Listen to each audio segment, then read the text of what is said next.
là, en termes d'animation avec Zoom. Donc, vous m'excuserez si je fais quelques petites bévues. Je vais arrêter le, le partage d'écran. Je vais replacer les choses dans le bon ordre pour être sûr de bien faire les choses. Donc, voilà. OK. Parfait. Donc, bienvenue à tous et à toutes pour cet atelier FADIO, donc qui va porter sur une présentation de Madame Julie-Lynne Leroux sur l'intégration des technologies du numérique à l'évaluation des apprentissages, qu'elle pratique en enseignement supérieur au collégial. Donc, je vous présente Madame Leroux. Julie-Lynne est professeure agrégée de la Faculté d'éducation de l'Université de Sherbrooke, secteur performant. Elle travaille en étroite collaboration avec les collègues partenaires à la formation à l'enseignement au collégial. Inscrivant ses recherches et ses enseignements dans le domaine de l'enseignement supérieur au collégial, elle s'intéresse tout particulièrement aux pratiques évaluatives des apprentissages à distance dans une approche par compétences dans le cadre de recherche financée par le FRQSC. Elle a dirigé un ouvrage qui porte sur l'évaluation des compétences au collégial et à l'université en 2015 et elle a rédigé plusieurs articles et chapitres de livres et un outil réseau en ligne qui propose de nombreuses ressources en ligne et ce, en partenariat avec Cégep à distance. Pendant sa carrière, elle a œuvré au collégial pendant une vingtaine d'années comme enseignante et coordonnatrice en technique d'éducation à l'enfance et à l'université dans les dernières années. Elle a été responsable de la maîtrise en enseignement collégial de 2012 à 2018 et elle a dirigé les travaux de plusieurs étudiants et étudiantes du deuxième et troisième cycle. À titre de chercheur responsable, elle a mené un projet de recherche-action, formation conjointement avec le Cégep à distance afin de développer un processus d'évaluation des compétences en formation à distance dans une approche collaborative en enseignement supérieur. Un programme avec le programme PCUC de 2013 à 2016. Dans le projet de recherche en cours financé par le FRQSC, elle documente des pratiques d'évaluation des apprentissages à distance d'enseignants de l'enseignement supérieur au collégial dans une approche par compétences. Bien, bonjour. Merci, Julie-Lynne, d'avoir accepté de faire cette présentation. Je te laisse la parole. Alors, merci, Martin. Je vais partager mon diaporama. Alors, il semble y avoir eu un petit problème. Oh. Ça fait 2 fois que mon écran tout à l'heure, tout allait bien. Est-ce que vous voyez le... Oui, mais ça fait comme la première fois, quand on faisait les tests hier, on dirait que ça l'a comme rapetissé. Est-ce que maintenant, c'est bon? Non, reprends, arrête ton partage, reprends-le parce que là, on a une version allongée. Je ne sais pas pourquoi ça provoque ça. Je suis désolée. Alors, si on va s'ajuster. C'est pas grave. J'ai une question. Ton écran est en mode portrait? Je vais juste repartir. C'est que mon diaporama, il s'est fermé. Alors, je pense que j'avais 2 fenêtres d'ouvertes. OK. Alors, je vais l'ouvrir à nouveau. Je vais l'ouvrir sur mon écran principal. Je suis désolée, là, c'est vraiment... des choses qui arrivent. Oui.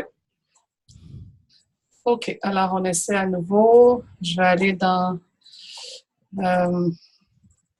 Alors, pour ceux qui ont suivi des cours à distance avec moi, savent bien que c'est des choses qui nous arrivent. Hein? Alors, là... Voilà, ça fonctionne. Je vais aller diaporama et je vais changer mon paramètre d'affichage. Est-ce que c'est bon? Ça. Oui, ça va. C'est parfait. T'es rendu bonne. Alors, oui, merci. Il faut surtout rester calme. Hein? C'est ça. Alors, je vous remercie infiniment de m'accueillir aujourd'hui dans cette semaine de la formation à distance avec FADIO. Alors, merci à toute l'équipe FADIO et le comité de mise en œuvre de FADIO pour cette belle invitation. Alors, depuis plusieurs années, pour ceux et celles qui ont suivi des travaux où ils ont eu en fait, avec qui j'ai eu le plaisir de collaborer. Depuis environ 2009, je m'intéresse à l'évaluation des compétences au collégial. J'ai documenté les pratiques, mais au cours, je vous dirais, des 7 ou 8 dernières années, mon regard s'est tourné vers l'évaluation des compétences au collégial, mais à l'aide des technologies du numérique qui maintenant s'intensifient au niveau de leur usage, au niveau du développement, que ce soit à l'enseignement au secondaire, au niveau universitaire, à tous les ordres d'enseignement. On voit bien, même au primaire, au niveau des pratiques auprès des enfants.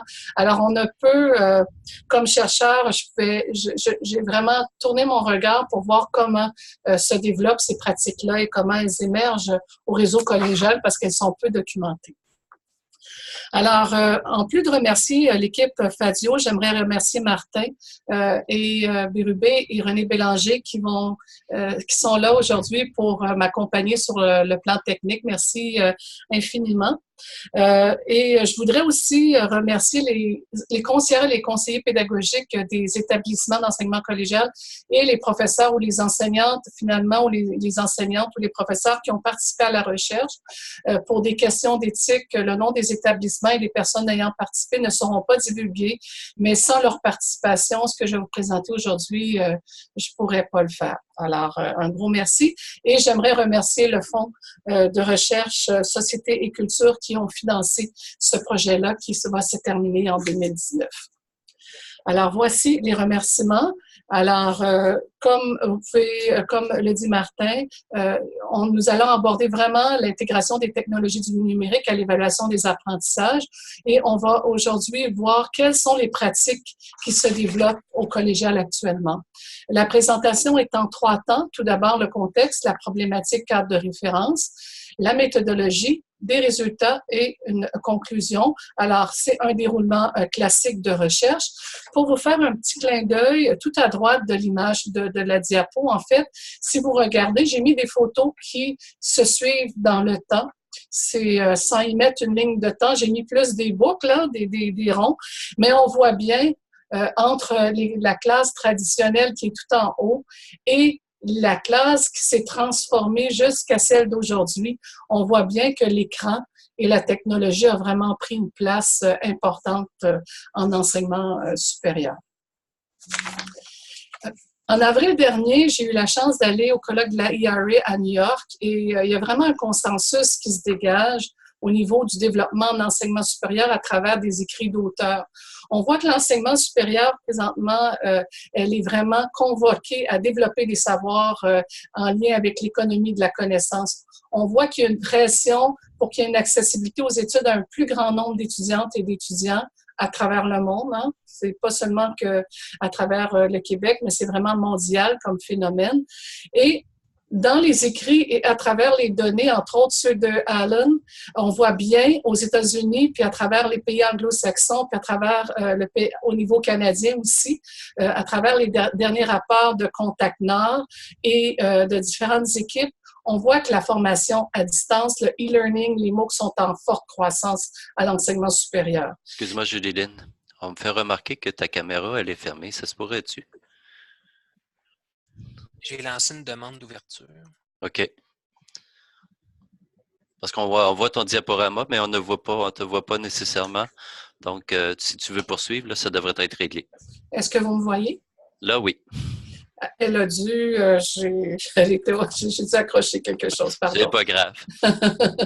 Alors, ce que je disais avant cet intermède caméra, on voit à travers les écrits, à travers les travaux, entre autres des chercheurs, que l'intérêt est tourné aussi pour le développement de compétences du 21e siècle. Alors, dans nos programmes au collégial, on est concentré vers le développement de compétences spécifiques au programme. Nous avons des compétences communes, mais à travers les travaux de recherche, on voit l'intérêt pour des compétences du 21e siècle au niveau de la pensée critique, de la créativité, de la communication et de la collaboration. Et c'est très intéressant de voir les travaux qui sont faits par des chercheurs américains en ce sens-là. Alors, tous ces éléments-là contribuent au développement de nouvelles pratiques en enseignement qui misent présentement sur le numérique.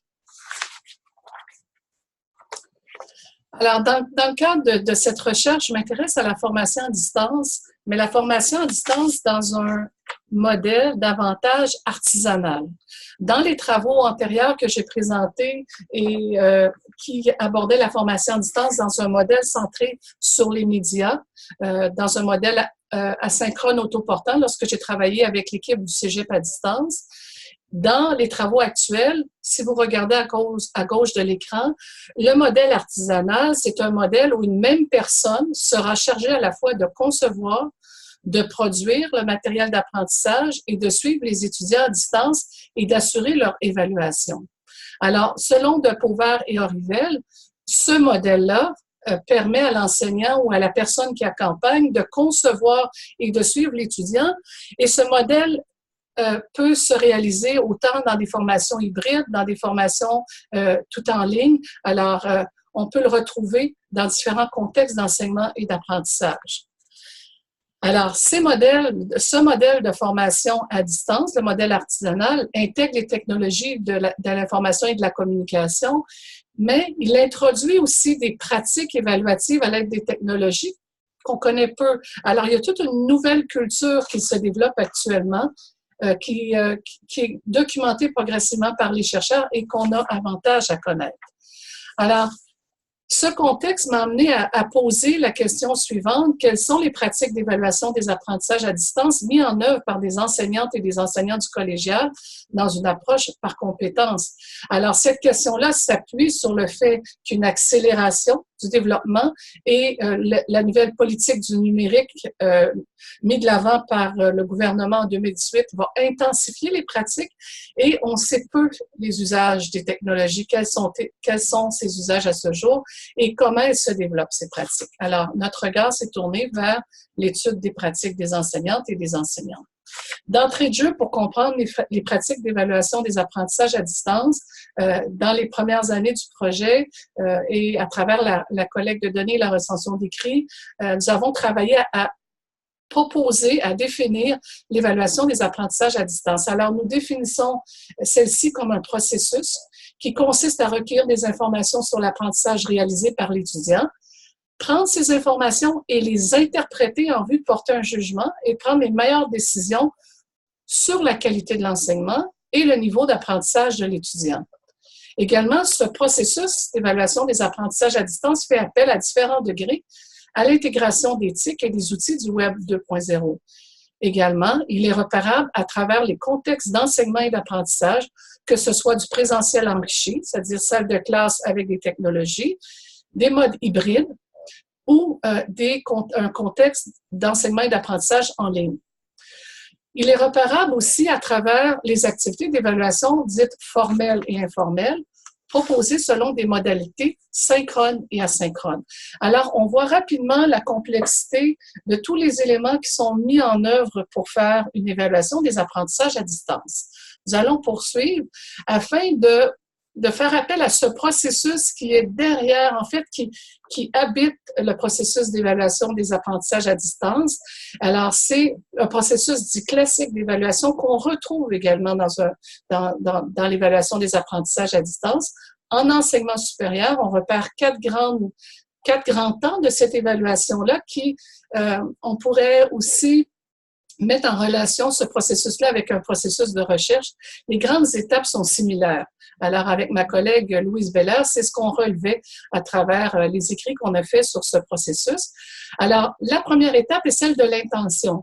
Alors, c'est l'étape où on définit les contenus, on les planifie et on va définir aussi à quel moment on veut évaluer, avec quel outil et selon quelle intention formative, sommative, certificative. Alors, c'est à ce moment-là que se fait une forme de planification. La deuxième étape, toujours, c'est l'étape de la mesure. C'est l'étape où on évalue les connaissances et les compétences en utilisant les moyens adéquats. Alors, initialement, pour les utiliser, on doit les concevoir, les construire, et à l'enseignement supérieur, ce sont les enseignants et les professeurs qui sont responsables de la conception de ces outils. Par la suite, à l'aide des données qui sont recueillies, des informations qui sont recueillies auprès des étudiantes et des étudiants, un jugement va être posé par l'enseignant dans le but d'interpréter, dans une perspective, dans une intention formative, ça veut dire dans le but d'aider l'étudiant, ou dans une intention sommative certificative en vue d'aller vers une notation ou vers éventuellement une décision. Les décisions s'appuient sur des valeurs qui sont souvent dans les PIA des collèges, les politiques institutionnelles d'évaluation des apprentissages des établissements d'enseignement supérieur. Alors, la décision va s'appuyer sur des valeurs de transparence, d'équité, et elle va permettre d'amener une décision qui est plus d'ordre administratif, c'est-à-dire proposer un résultat ou une note pour le bulletin, planifier de l'aide à fournir à l'étudiant. Ce processus peut paraître long dans le but d'évaluer le quoi qui est la compétence. Cela dit, dans l'action et même sur une plateforme en ligne, ça peut se faire très, très rapidement par un enseignant. En quelques secondes, ce processus peut se faire lors d'évaluations dites informelles, non instrumentées, mais il peut se faire au niveau de l'ensemble d'un cours et de l'ensemble aussi d'un programme. Alors, nous avons construit, en nous appuyant sur le cadre de référence que nous avions élaboré dans le cadre du doctorat pour documenter les pratiques d'évaluation des apprentissages dans une approche par compétences, l'intégration des technologies nous a amené à ajouter des dimensions au cadre de référence. Alors, ce cadre-là est construit avec des rectangles qui sont jumelés les uns aux autres et qui permettent, par leur mise en relation, de comprendre et d'interpréter les situations de pratique lors d'évaluation des apprentissages à distance. Alors, si nous regardons ensemble, le rectangle le plus grand, c'est celui de l'approche programme. Alors, l'approche programme, dans l'approche par compétence, depuis le début du renouveau en 93, un des grands principes qui a été mis de l'avant est l'approche programme. C'est le lieu de la planification du programme, de l'articulation des compétences dans le cadre des cours. Et plus récemment, Josiane Basque, lorsqu'elle parle d'approche programme dans le cadre de formation à distance, va parler d'un lieu d'ingénierie pédagogique. Alors, c'est le lieu où va être articulé tout l'aspect de l'ingénierie au niveau du programme avant de faire la médiatisation des cours par la suite. C'est un lieu de planification globale et collective. Et c'est le lieu qui permet une forme de cohérence pédagogique entre les acteurs réunis autour d'un même objet qui est le programme. La deuxième dimension, c'est de quel endroit on évalue, de quel contexte d'enseignement et d'apprentissage nous allons, dans quel contexte d'enseignement et d'apprentissage allons-nous enseigner et évaluer. Alors, on retrouve le présentiel enrichi, les modalités hybrides et les contextes d'enseignement en ligne. Alors, tout en bas, j'ai mis la classe virtuelle qui représente un contexte d'enseignement et d'apprentissage hybride, mais au niveau des recherches qui ont été faites sur les modalités hybrides, on en retrouve énormément de modèles différents. Alors, j'en ferai pas une nomenclature pour le moment. Maintenant, on retrouve à travers ces contextes d'enseignement et d'apprentissage-là des modalités dites de communication synchrone et asynchrone. Le troisième rectangle, c'est le pourquoi de l'évaluation. Alors, le pourquoi de l'évaluation, c'est dans quel but on évalue. Alors, ici, on a regroupé l'évaluation diagnostique qui s'effectue en amont d'une étape de cours ou d'un cours de manière à situer où en sont les étudiants au niveau du développement des apprentissages. L'évaluation formative, qui est une évaluation en aide à l'apprentissage, et dans le courant actuel, on parle aussi de lifelong learning, ça veut dire que c'est une évaluation formative qui peut s'inscrire dans une perspective de développement de compétences tout au long de la vie. Et aussi l'évaluation sommative, qui est une évaluation qu'on fait à une étape donnée dans le cadre d'un cours dans le but d'attribuer une notation, et l'évaluation certificative de la compétence qui se fait au terme d'un cours, au terme d'une étape ou au terme d'un programme. Le dernier rectangle, qui est le grand, en fait, pardon, j'oubliais, évaluer le qui. Alors, à travers les intentions d'évaluation, le rôle de l'enseignant et de l'étudiant vont varier selon les paradigmes dans lesquels on s'inscrit. Alors, si on s'inscrit dans un paradigme d'enseignement ou d'apprentissage, le rôle de l'enseignant et de l'étudiant vont varier. Et ici, je fais référence aux travaux, entre autres, de Tardif et de Gérard Scalone, qui situent l'évaluation dans une perspective dite traditionnelle ou nouvelle. Maintenant, le centre, qui représente le dernier grand rectangle qui regroupe les 4 rectangles du centre, regroupe le comment de l'évaluation. Alors, lorsqu'on veut évaluer quelles sont les tâches qu'on va proposer, quelles sont les situations qu'on va proposer pour évaluer la compétence, parce qu'une compétence, ça ne se voit pas à vide, ces manifestations se voient à travers des tâches dites authentiques et complexes. Les instruments de 2 niveaux, les instruments pour recueillir les données tels que le portfolio, les journaux de bord, les captations vidéo, etc. Ce sont des instruments qui vont nous permettre d'aller recueillir des données et les instruments qui vont nous permettre de porter un jugement. Ce sont toutes les grilles d'évaluation que nous connaissons. Et finalement, les outils TIC et du Web 2.0, ce sont tous les outils qui vont nous aider à médiatiser, en fait, les tâches, les instruments et les activités d'apprentissage et d'évaluation à travers les environnements numériques d'apprentissage. Et la dimension sociale, qui est celle de l'interaction à travers l'évaluation, on va retrouver l'interaction étudiant-contenu, étudiant-enseignant et étudiant-étudiant. Alors, si nous poursuivons, dans le cadre des écrits, ce qu'on retrouve, c'est lorsqu'il est question d'évaluation formative et d'évaluation sommative, certificative, dans le e-assessment, dans le online assessment, dans les écrits anglo-saxons ou américains, on va parler davantage de combinaison de méthodes d'évaluation.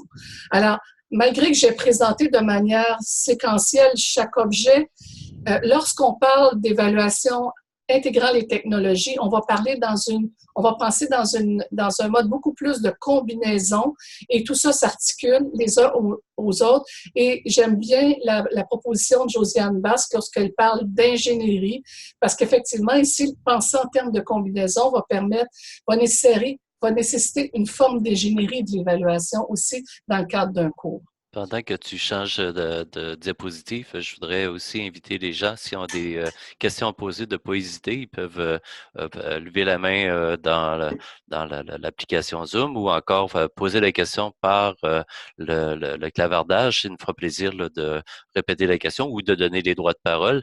C'est sûr qu'il va y avoir aussi une période de questions à la fin de ta présentation, mais ne pas hésiter, si vous avez des questions, d'interpeller. Ça va nous faire plaisir de vous répondre. Tu peux poursuivre. Alors, à travers les écrits aussi, ce qu'on voit, c'est on peut voir l'importance accordée à la dimension sociale d'évaluation lors de l'usage des technologies. De nombreux auteurs en parlent et on voit que certains contextes d'enseignement et d'apprentissage sont plus favorables que d'autres et permettent des modes d'interaction. Alors, je l'ai présenté un petit peu plus tôt, c'est l'interaction étudiant-étudiant, étudiant-enseignant, étudiant-contenu et dans les modes hybrides, dans les types blend learning, on voit aussi qu'on va parler d'interaction avec tout l'équipement, la communauté et la technologie. Ce sont des éléments qui influencent ou qui sont à prendre en compte lors des cours qui sont offerts dans différents contextes d'enseignement et d'apprentissage. Lorsqu'on met les éléments les uns à côté des autres, en lien avec les travaux qu'on a fait avec ma collègue Isabelle Nizet, Colette Daudelin, Jean Goulet et mon collègue aussi Sébastien Bélan, nous avons utilisé 5 types de méthodes d'évaluation qui viennent en fait du cadre de référence de Liane et Crazy. Et en fait, moi, dans le cadre que je propose au niveau des compétences, je parle de tâches ou de situations. Maintenant, eux, en lien avec l'évaluation, vont parler de 5 types que j'ai mis à gauche, soit l'examen et les tests, qui est la première grande catégorie, ou le grand type. Le deuxième, le travail écrit, tout ce qui est la production écrite de l'étudiant. Le troisième type est la démonstration de compétences. Alors, c'est là aussi on trouve les tâches complexes, les études de cas, les projets, l'exposé oral, la création d'une œuvre, les entrevues, les simulations, l'expérimentation. Et ce que je trouve particulièrement intéressant, deux types de tâches ont été ajoutées et sont vraiment influencées par l'apparition des environnements numériques d'apprentissage qui sont les types de collaboration où les gens travaillent en groupe et font des discussions en groupe dans le but de produire quelque chose. Alors, ça peut être fait sur des plateformes en mode synchrone à travers un environnement numérique d'apprentissage. Alors, c'est un lieu aussi, c'est un type d'évaluation qu'on peut retrouver. Et la participation, qui est les fils de discussion, les forums dans lesquels l'étudiant peut déposer des interventions, mais plus en mode asynchrone, dans le but de contribuer à une discussion sur un sujet donné. Alors, en lien avec ces cinq types de méthodes, en fait, on retrouve des tâches, des types de tâches, des instruments pour recueillir l'information et porter un jugement. Et en parallèle, j'ai proposé quelques outils TIC et du Web 2.0, mais comme le dit Marcel Lebrun, il y a un océan d'outils technologiques présentement qui sont disponibles. Alors, ce qui est bien important, c'est pour chaque type d'évaluation, c'est de bien choisir les outils du TIC ou du Web 2.0 que nous allons utiliser de manière à médiatiser les activités d'évaluation proposées. Dans le cadre des travaux menés avec l'équipe auquel j'ai fait référence, pour documenter des pratiques en enseignement supérieur en milieu universitaire, nous avons utilisé le cadre proposé par King Alsperting afin d'éclairer, afin de situer les pratiques d'évaluation qui sont aussi des pratiques d'innovation, qui font appel à l'innovation. Alors, l'innovation, c'est intégrer du nouveau à quelque chose d'existant. Alors, lorsque les enseignants de l'enseignement supérieur conçoivent des cours, créent des situations d'enseignement et d'évaluation à travers des plateformes et créent des nouvelles situations, on est en situation d'innovation. Et particulièrement, ce que j'aimerais apporter à votre attention, si vous regardez, il y a 4 grandes générations qu'ils ont documentées à travers leurs travaux et la vision qu'ils ont à travers le modèle qu'ils ont développé, c'est que dans la première génération de développement de l'innovation, on est dans une vision davantage ad hoc, davantage d'essais-erreurs. L'enseignant n'a pas nécessairement une vision globale et l'innovation se fait plus à l'échelle d'un cours. On est plus dans une situation dite d'exploration. Dans un deuxième niveau de génération de développement, on est plus dans une génération de reproduction où là, on a une vision plus au niveau d'un programme ou d'un département en termes de développement. Dans un troisième niveau de génération, on serait plus dans une vision de développement en lien avec un soutien dit institutionnel au niveau des politiques, des règles qui vont venir soutenir le développement d'innovation. Et dans une quatrième génération, on est dans une vision davantage intégrée des innovations à la mission de l'institution et à son plan stratégique. Alors, lorsqu'on parle d'évaluation des apprentissages à distance, nous sommes dans des innovations qui peuvent amener aussi des défis au niveau pédagogique, technologique, budgétaire, au niveau des conventions collectives et de la formation du personnel. Alors, je trouve ce modèle-là que nous avons utilisé, qui nous a permis d'expliquer des résultats fort intéressants. J'y reviendrai un petit peu plus tard dans la présentation. Et j'aimerais vous présenter aussi lorsqu'on parle d'évaluation des apprentissages à distance, la première phase de la recherche qui a été menée avec des conseillers et des conseillères pédagogiques nous a permis de regrouper les besoins et les défis à 3 niveaux, soit au niveau micro.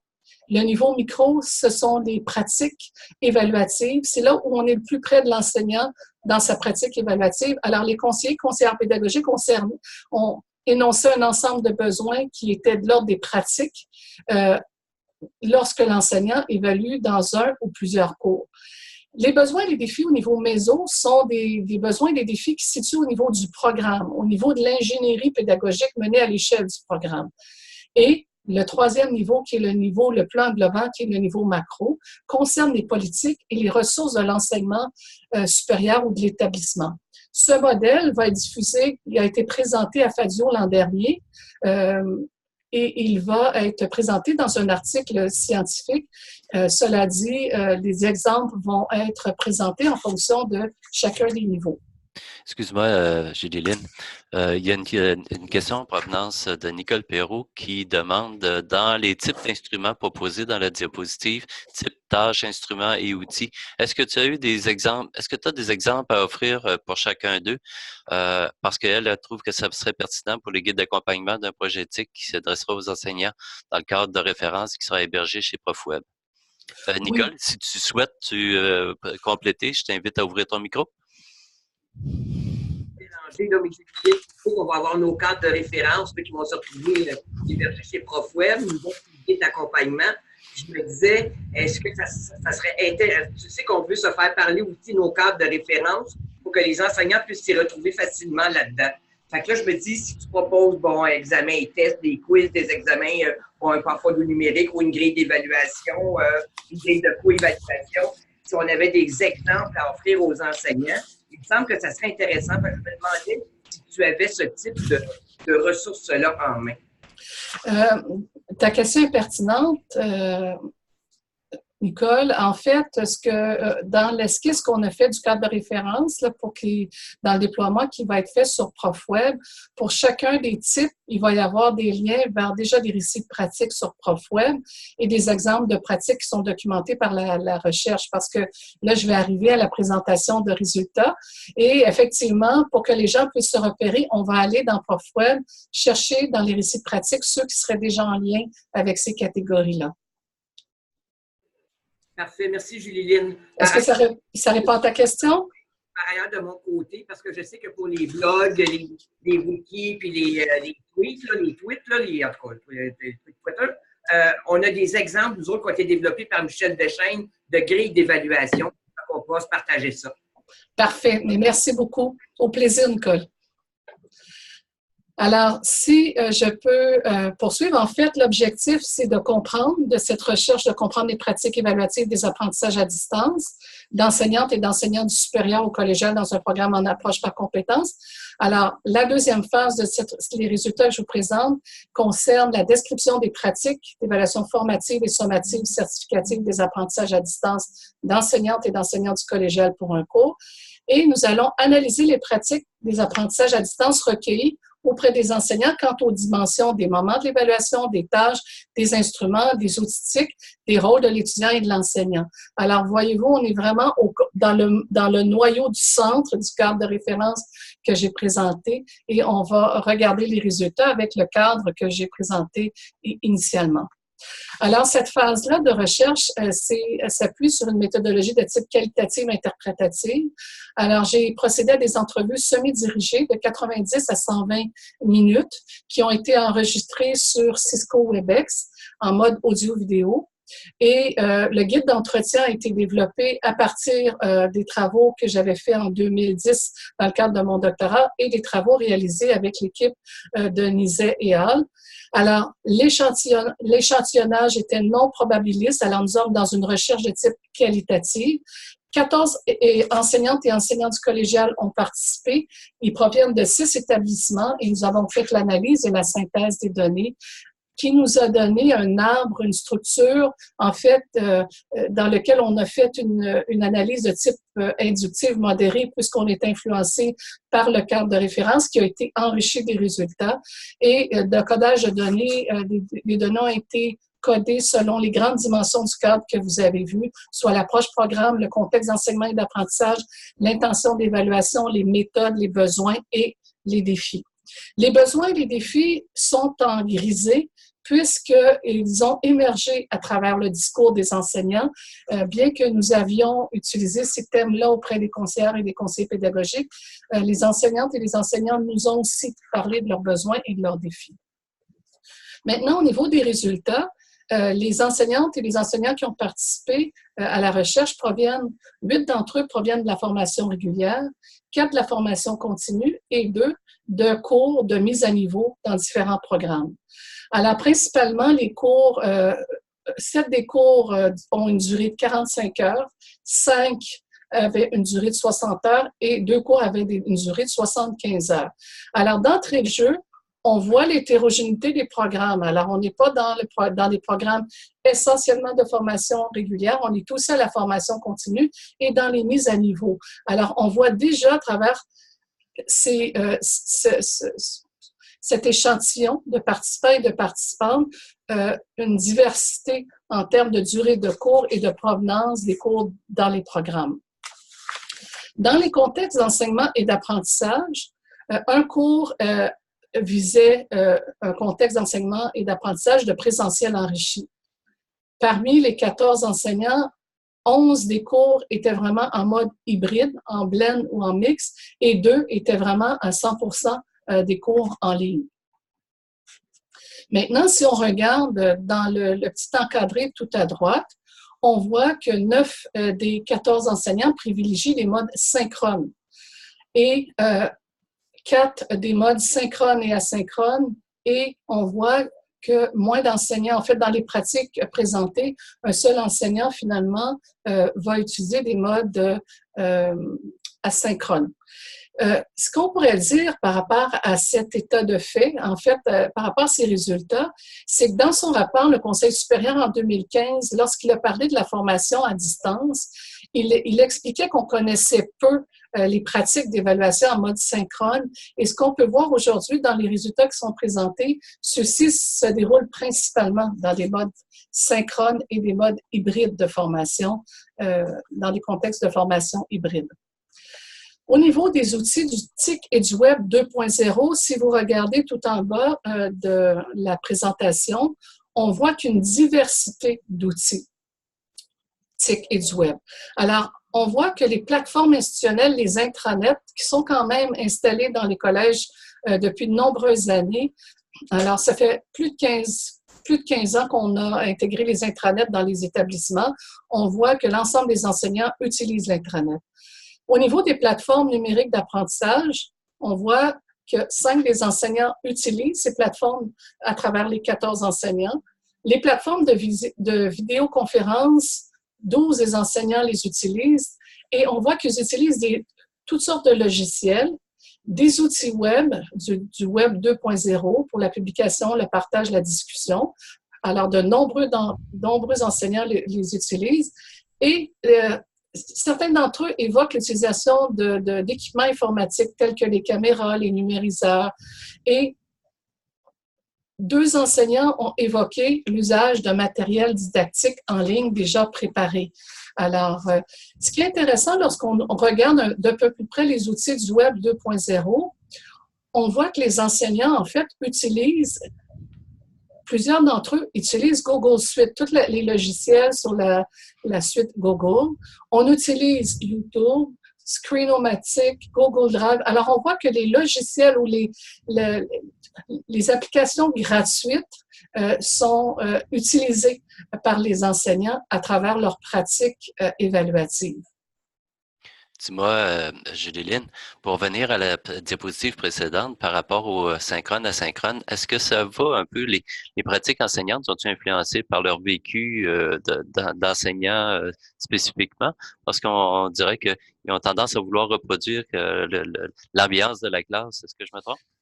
En fait, ce que tu soulignes est important parce que dans l'interprétation aussi, on peut s'interroger sur leur aisance par rapport à des contextes d'enseignement et d'apprentissage. Alors, dans un contexte de mode hybride en mode synchrone, comme tu le soulignes, l'hypothèse qu'on pourrait formuler, c'est que les enseignants sentent qu'ils peuvent reproduire davantage ce qu'ils vivent en salle de classe. En fait, leurs repères, leurs pratiques sont plus communes que celles en mode totalement en ligne. Toutefois, on pourrait mettre une réserve à cette hypothèse-là. On pourrait aussi souligner que dans les établissements, je vais y arriver un peu plus tard, mais dans les établissements, en fonction des outils qui sont disponibles, les enseignants et des modèles déjà qui sont en développement dans leur établissement, les enseignants, ils sont peut-être invités par les ressources mises à leur disposition à utiliser ces pratiques-là dans lesquelles ils se sentent plus à l'aise, mais dans lesquelles pratiques sont disponibles aussi dans leur établissement. Alors, moi, je dirais qu'il n'y a pas une seule hypothèse, mais celle que tu avances, effectivement, on pourrait la considérer dans l'interprétation des résultats. Est-ce que ça va? Est-ce que ça... Bien, parfait. Merci. Excuse-moi de t'avoir Il n'y a pas de souci, pas de souci. Au niveau de l'évaluation formative, on voit que dans les modalités, il y en a beaucoup de diversité de modalités d'évaluation formative. La rétroaction écrite occupe une place encore très importante. Alors, ça, on peut s'interroger sur l'usage justement des outils technologiques pour différer ou varier la façon d'offrir de la rétroaction aux étudiantes et aux étudiants. La rétroaction individuelle, prof-étudiant, est encore extrêmement importante et occupe une place importante. La rétroaction orale de type synchrone, comme on se retrouve principalement dans des plateformes en mode synchrone, alors il n'est pas étonnant qu'on retrouve cette pratique assez présente chez les enseignants. on parle d'autocorrection. Alors, il ne faut pas mélanger l'autocorrection et l'auto-évaluation. Alors, l'autocorrection, c'est d'avoir un repère, un corrigé et se corriger à partir des réponses qui nous sont données. On utilise les rétroactions audio, l'évaluation par les pairs, mais si on regarde, ce n'est quand même pas des pratiques qui sont très utilisées. L'auto-évaluation, la même chose, l'observation directe, la rétroaction au groupe, la rétroaction vidéo, la correction automatisée et la rétroaction en tableau. Ça veut dire on va construire des tableaux pour donner de la rétroaction aux étudiants. Alors, on voit ce qui domine, c'est vraiment encore la rétroaction écrite et la rétroaction du prof à l'étudiant. Et à ça s'ajoute la rétroaction orale. Alors, on voit ici que les pratiques de la salle de classe, dans un mode un peu plus traditionnel d'enseignement en salle de classe, est encore extrêmement présent et on peut comprendre que comme les étudiants sont en mode synchrone, ça privilégie peut-être aussi la persistance de ces pratiques. Maintenant, au niveau des méthodes d'évaluation dites sommatives certificatives, je les ai regroupées selon les 5 types qu'on a vus plus tôt, qui viennent du cadre de Liang et Crazy que nous avons adopté. Alors, ici, il y a une combinaison qui est utilisée. Les enseignants utilisent des combinaisons d'évaluation. Alors, l'examen et le test est utilisé par de nombreux enseignants pour évaluer certaines portions de connaissances dans le cadre du cours. Toutefois, le travail écrit est encore, et ça corrobore des résultats que j'avais dans l'étude sur les pratiques. On voit que le travail écrit, c'est une modalité ou un type d'évaluation qui est utilisé par les enseignants. Maintenant, ce qui m'a agréablement, là où j'étais contente des résultats, c'est qu'on aligne vraiment l'évaluation finale de cours, en fait, qui est aussi guidée par les politiques institutionnelles des apprentissages dans les établissements. On va vers la démonstration de compétences, qui sont les simulations, études de cas, projets, etc. Et on voit que 13 des 14 enseignants vraiment privilégient la démonstration de compétences pour l'épreuve terminale de cours. La 14e personne, en fait, privilégie le travail écrit parce qu'on est dans un cours où le travail écrit est prescrit comme épreuve terminale de cours. Alors, c'est pour ça qu'on n'a pas 14 enseignants qui font de la démonstration de compétences, mais on voit qu'on est vraiment ici dans des choix ancrés dans l'approche par compétences pour l'épreuve terminale de cours. 2 enseignants privilégient le type d'évaluation à l'aide de la collaboration et de la participation, mais on voit que ce sont des types d'évaluation qui sont encore peu utilisés. Alors, dans les démonstrations de compétences, on retrouve des dossiers, des simulations, des études de cas et on voit que la communication orale occupe une place somme toute importante et ça peut nous interroger sur les modalités d'évaluation de la communication dans les modes hybrides et en ligne. Alors, et on voit même l'évaluation de laboratoires pratiques à travers les pratiques qui sont proposées. Au niveau des instruments, pour porter un jugement, ce ne sont pas des instruments de collecte d'informations, mais bien de jugement. On retrouve le barème de correction, les listes de vérification, la grille à échelle descriptive ou les grilles à échelle uniforme. Maintenant, cette typologie-là est en lien avec des écrits en évaluation. Je vais aller rapidement, pour ne pas aller trop en détail sur l'explication de ces types d'instruments, mais le barème de correction, c'est lorsqu'on met, entre autres, pour un critère, nous allons déterminer le poids du critère. Par exemple, si on dit clarté, 5 points. Cohérence, 10 points. Alors, c'est un mode un peu plus traditionnel d'évaluation et on le retrouve souvent lors d'examens, entre autres. La liste de vérification, c'est la liste à vérifier avec 2 niveaux, réussite, échec, etc., fait, non fait. La grille d'évaluation à échelle descriptive, c'est la grille avec les niveaux, les descriptions pour chacun des niveaux. Et l'échelle uniforme, c'est vraiment une grille qui peut varier de très bien à insuffisant, mais sans aucune description. Alors, on est vraiment seulement avec des intitulés de l'échelle de Likert qui est tout en haut de la grille. Alors, on voit tout de même qu'il y a une variation, une variété d'outils qui sont utilisés. Maintenant, tout à l'heure, on a dit que dans 13 enseignants utilisent les démonstrations de compétences. Alors, on peut se questionner quant à l'usage de barèmes de correction pour évaluer aussi des démonstrations de compétences, quand on sait que des grilles plus développées permettent davantage d'évaluer les manifestations des compétences à travers des tâches complexes. Alors, je vous présente j'ai 14 pratiques. Je vais en présenter 3 et je vais vous les présenter en détail selon le cadre qui a été présenté un petit peu plus tôt. Alors, cette première pratique se situe dans un cours totalement en ligne. C'est un cours, en fait, de 60 heures. C'est un cours intégrateur. C'est un cours qui est davantage au terme du programme, dans un cours de formation technique. Et ce qui est intéressant, c'est qu'ici, la tâche complexe consiste à faire un projet synthèse, mais synchrone. Alors, voyez-vous, le niveau de défi est très élevé dans le cadre de cette pratique. Alors, cette personne ou ce professeur-là, dans le cadre du cours, propose, si on regarde pour l'évaluation formative et sommative, l'étudiant doit écrire 3 articles dans un blog. Et dans ce blog, les autres étudiants aussi peuvent participer. Alors, il y a une interaction qui se fait à travers l'activité formative lorsqu'ils rédigent leurs articles dans le blog. Ils doivent faire leur projet, qui est un projet synthèse synchrone. Je ne nommerai pas le titre du projet parce que ça permet de situer le programme et ça permet d'identifier des enseignantes et des enseignants. Alors, c'est pour ça que je n'ai pas mis le titre du projet. Mais c'est un projet... Est-il possible quand même de connaître le nombre d'étudiants par groupe? C'est une des questions qui est posée présentement dans le clavardage. Oui, on n'est pas dans un cours on est dans un programme technique. Ici, on est dans un cours technique de la formation continue. On a plus de 15 étudiants. Merci. Je vous dirais, c'est un plus petit groupe. On n'est pas dans un cours de formation générale où on peut se retrouver avec 40 étudiants et plus. Ça va? Alors, dans les instruments, on a la grille à échelle uniforme qui est utilisée à la fois pour l'évaluation formative et sommative. Alors, elle est expliquée aux étudiants. Dès le départ, les étudiants connaissent la grille et l'enseignant donne de la rétroaction régulièrement avec cette grille-là tout au long du cours.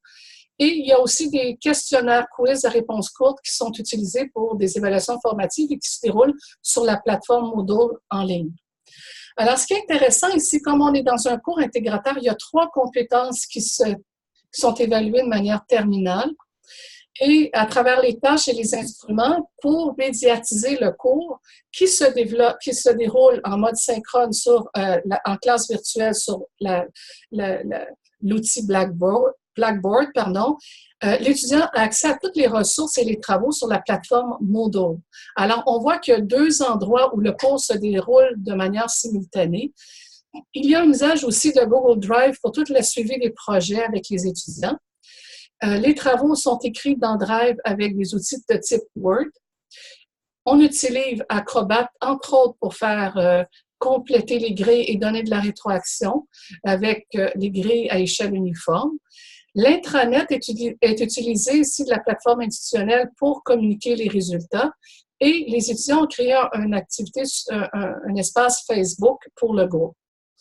Alors, dans le cadre des activités d'évaluation, les tâches et le projet, les articles et le projet, et à travers l'évaluation formative et sommative,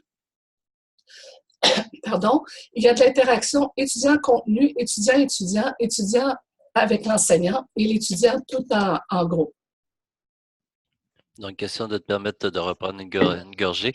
J'ai besoin d'avoir on a une question pour clarifier un peu la première question de tout à l'heure. Dans le fond, la question touchait l'ensemble des groupes sur lesquels la recherche portait. Est-ce que ça a eu un impact, le nombre d'étudiants? Puis la personne dit il s'agit d'un facteur très, très important qui influence les moyens d'évaluation utilisés. Est-ce qu'il y a en fait que je comprends, puis j'invite la personne, si elle veut prendre la parole, de le faire, c'est étant donné que les groupes ont différentes grosseurs, est-ce que ça a eu une influence sur les moyens d'utilisation utilisés? En fait, ce qui est intéressant dans la question qui est posée, c'est que là, en regardant la pratique que j'expose, dans un contexte ici totalement en ligne, la question qui est posée, c'est est-ce que c'est je vais revenir à celle. Est-ce que cette pratique pourrait être la même dans un grand groupe? Évidemment, Ici, nous sommes dans un contexte de cours en mode technique, un cours intégrateur au terme d'un programme à la formation continue, dans un groupe d'environ 15 à 20 étudiants. Alors, la pratique, lorsqu'on l'explique, on l'explique dans son contexte précis. Maintenant, est-ce que cet enseignant ou cette enseignante-là pourrait reprendre cette même pratique-là avec un groupe de 40, 50 ou 60 étudiants, ça veut dire des pratiques de grande classe? Évidemment, il faudrait qu'elle scénarise les équipes, les sous-groupes, de manière à avoir des interventions qui sont totalement différentes parce qu'elle ne pourrait pas faire l'intervention un à un comme elle le fait dans ce cours-ci avec disons, si on fait l'hypothèse de 50 étudiants, ça demande en amont une scénarisation, entre autres si on regarde VIA, ça demanderait de créer des groupes, ou sur Moodle, de créer des groupes et faire travailler les gens en sous-groupes et faire des interventions auprès des sous-groupes et de faire des interventions plus ponctuelles individuellement à des moments. Mais nous ne sommes pas dans cette situation-là, c'est bien important. Mais le nombre de groupes viendrait influencer les pratiques. Alors, c'est un facteur qui viendrait influencer les pratiques, mais à ce moment-ci, je ne peux pas expliquer la pratique à partir d'un grand groupe, puisqu'on est dans un groupe d'environ 15 à 20 étudiants. Ça va, c'est la limite de la recherche. Alors, moi, j'explique les pratiques telles que je les ai recueillies auprès des enseignantes et des enseignants. Parfait, ça semble satisfaisant. Si la dame a vu poser les questions par la suite, je l'invite à le faire, à prendre la parole pour préciser la question, parce que je n'ai peut-être pas nécessairement bien traduit l'esprit de sa question. Mais on y reviendra. Je vais aller rapidement dans les résultats et puis je vais pouvoir répondre aux questions. J'ai gardé du temps pour ça. Parfait. La deuxième pratique, on se retrouve dans un laboratoire, ce qui n'est pas tout à fait évident. Hein. C'est un cours en téléenseignement. On est dans un cours de mode hybride qui combine à la fois la présence et la distance, ici dans un programme technique. Alors, et on a des étudiants qui sont dans différents sites. Alors, on voit la complexité de cette pratique-là également. Alors, j'ai pris les deux premières pratiques que j'ai prises, c'est des pratiques qui me semblaient assez complexes. Ici, encore là, vous pourriez me demander combien d'étudiants. Je vous dirais entre 15 et 20 encore cette fois-ci. Nous ne sommes pas dans des contextes de grands groupes de 40, 50 ou à l'université, aussi dans des pédagogies de grands groupes qui peuvent aller jusqu'à 200 étudiants. On est au collégial dans des formations techniques précises avec des groupes là, un peu plus limités. Alors, au niveau des évaluations formatives et sommatives certificatives, ici, on évalue une seule compétence, tandis que dans la pratique précédente, on avait 3 compétences. Alors, les tâches, ici, on en demande 3 aux étudiants dans le cadre du cours. Il y a un projet qui est à réaliser, un projet qui s'échelonne sur plusieurs semaines et un compte-rendu écrit. Une présentation d'articles scientifiques qui doit être fait et une communication orale va être faite à la suite de la lecture et l'analyse des articles scientifiques. Et il y a des laboratoires, des procédures de laboratoire et des rapports. Alors moi, dans le cadre des travaux, j'ai été un peu éblouie de voir des pratiques qui se faisaient dans des laboratoires avec toute la technologie. Alors, ce qui pose de grands défis, mais on passe par-dessus ces défis-là et on propose des tâches en laboratoire en mode synchrone et asynchrone. Alors, au niveau des instruments, on utilise l'examen pour évaluer certaines connaissances dites déclaratives. Et on utilise des grilles d'évaluation à échelle uniforme pour évaluer le projet, la communication orale, les laboratoires. Au niveau des outils TIC et du Web 2.0, ici encore là, ce qu'on voit, c'est qu'une combinaison d'outils pour être capable de donner ce cours-là en mode hybride et dans des modalités de téléenseignement. On utilise la vidéoconférence, entre autres, on utilise vidéo. On utilise beaucoup la chaîne YouTube ici pour être capable de faire des captures de démonstration et pour permettre aux étudiants de voir des captures de démonstration en laboratoire.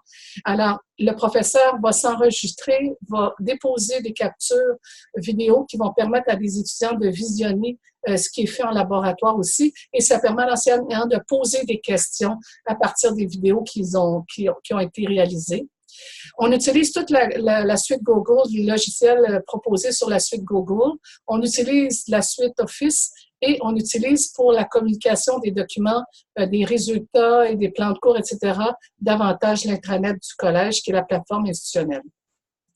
Encore ici, on va privilégier différents types d'interactions, étudiants-contenu, enseignants-étudiants, enseignants-étudiants et étudiants-étudiants, parce qu'il y a un travail qui se fait en équipe, même si on est en mode de téléenseignement synchrone et asynchrone avec des laboratoires et des périodes de cours plus magistrales.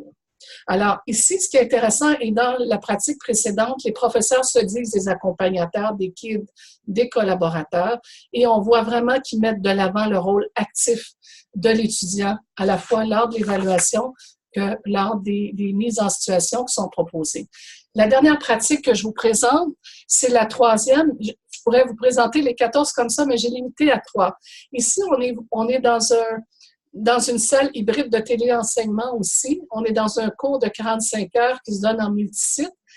Mais on va privilégier, ici, on est dans un programme, tandis que les 2 autres pratiques étaient dans des programmes techniques, on est dans un programme préuniversitaire, la formation générale de mise à niveau. Je vous avais dit qu'il y avait 2 cours de mise à niveau. Ici, on est vraiment dans des examens et des laboratoires en mode synchrone et asynchrone.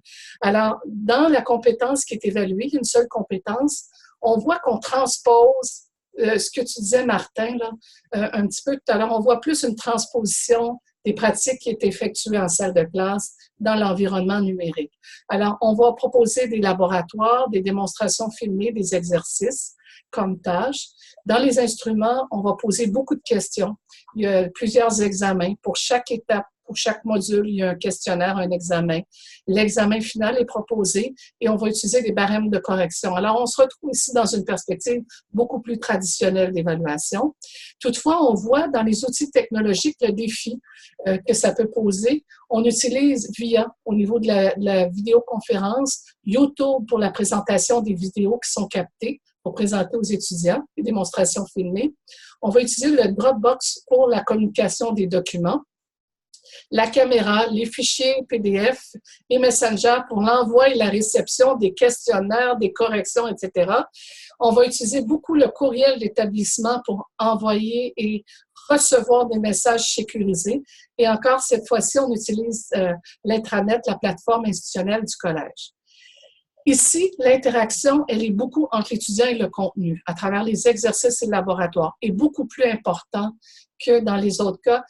L'interaction est plus importante entre l'enseignant et l'étudiant. Entre l'enseignant et les étudiants, groupe salle, ça se fait aussi, mais c'est beaucoup plus de l'interaction individuelle et il y a peu de travail étudiant-étudiant. Il y en a un peu, mais c'est beaucoup moins présent que dans les 2 autres pratiques. Alors, l'enseignant, c'est un accompagnateur, un modélisateur, un évaluateur et il se pose des questions. Il a un rôle sur le plan de l'éthique pour s'assurer que l'évaluation qu'il propose soit le même niveau d'évaluation que celle proposée en salle de classe pour s'assurer de l'équité de l'évaluation. Et aussi, l'étudiant joue un rôle actif. Il doit être engagé, autonome, organisé. Mais on voit que les défis sont vraiment des défis de répondre à des questions, de faire certaines tâches, mais beaucoup moins complexes que dans les 2 autres cas qui ont été proposés. Alors, au niveau de l'infrastructure et des instruments dans ces 3 pratiques-là, mais dans les autres pratiques aussi que je ne vous ai pas présentées, que je suis en train d'esquisser à travers un article scientifique et certaines d'entre elles vont être aussi présentées au CRIFPE, on voit que j'ai schématisé les outils en mettant tout en haut les outils gratuits pour aller jusqu'à l'intranet du collège. Alors, si on regarde, on revient au centre, l'intranet et la messagerie du collège, et je vous dirais dans les 14 pratiques, c'est vraiment, les enseignants disent recourir aux outils disponibles dans l'intranet du collège. Et on peut l'interpréter comme suit, c'est qu'ils soulignent la fiabilité, le soutien qu'ils ont de l'établissement s'ils ont des difficultés en lien avec ces outils-là et que c'est complètement sécurisé par le collège. Alors, lorsqu'on parle de résultats, de transmission, de notes finales, de révision de notes, etc., tout se fait par l'intranet et la messagerie du collège. Le deuxième niveau, dans les infrastructures, les enseignants vont utiliser les logiciels et les applications et ils vont privilégier l'équipement proposé par le collège. Alors, lorsqu'ils ont un appui par des conseillers pédagogiques, des techniciens et que les outils, ils ont une formation du collège pour utiliser ces logiciels-là, les enseignants déclarent privilégier ces outils-là à travers leur pratique. Dans les environnements numériques d'apprentissage, on voit que dans tous les cas, ils n'utilisent pas nécessairement tous et toutes un environnement de type Moodle. Ça s'explique parce que les collèges, il y a des coûts associés à ces environnements numériques d'apprentissage-là.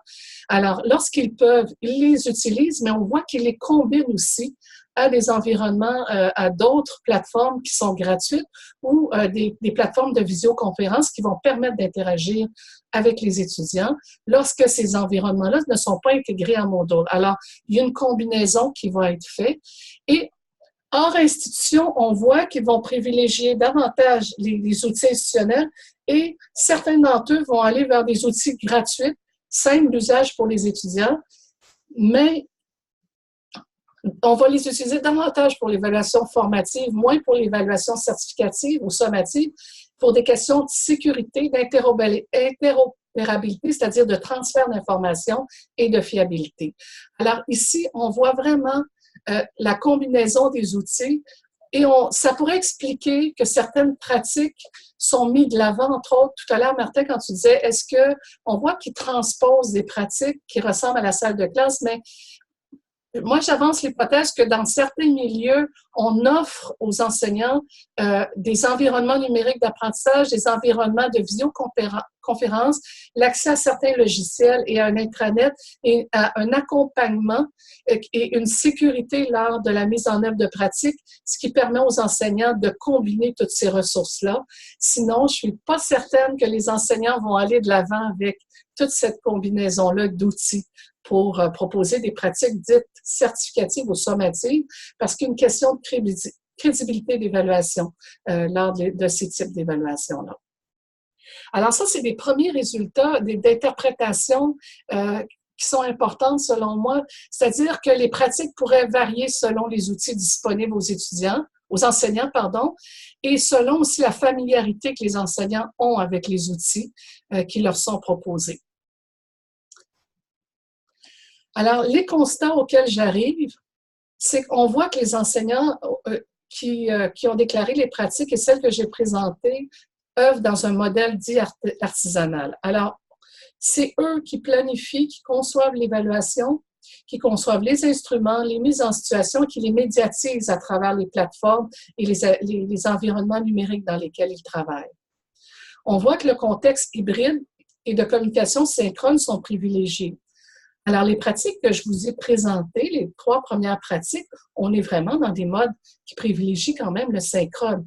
Alors, on voit qu'il y a des problématiques ou des défis reliés à ce mode de communication-là dans des modèles hybrides. On voit une combinaison, on observe une combinaison vraiment diversifiée, inédite de plateformes, d'outils TIC selon les étapes du processus d'évaluation. Alors, lorsque je parle de l'intranet, on l'utilise vraiment à des étapes vraiment où on doit déposer des notes ou des résultats vraiment importants. Alors, il y a certains outils qui sont utilisés à des moments, ils ne le sont pas. Il y a des outils qui sont utilisés dans l'évaluation formative, ils ne sont pas dans l'évaluation sommative ou certificative. Alors, ces combinaisons inédites-là seraient à approfondir avec la recherche.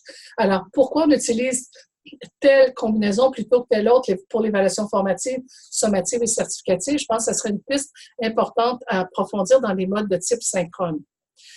Les enseignants accordent une importance à l'interaction étudiant-professeur. Ça, c'est central. On voit le rôle de prof est toujours présent, même dans les formations à distance. On voit que la relation entre l'enseignant et l'étudiant est vraiment importante. Ils enseignent, même dans les cours à distance. Alors, tout l'aspect de la médiatisation, la préparation d'activités en amont ou d'activités faites de manière autonome par l'étudiant est moins important dans les pratiques que j'ai documentées que des activités qui sont faites et animées par l'enseignant en situation de cours.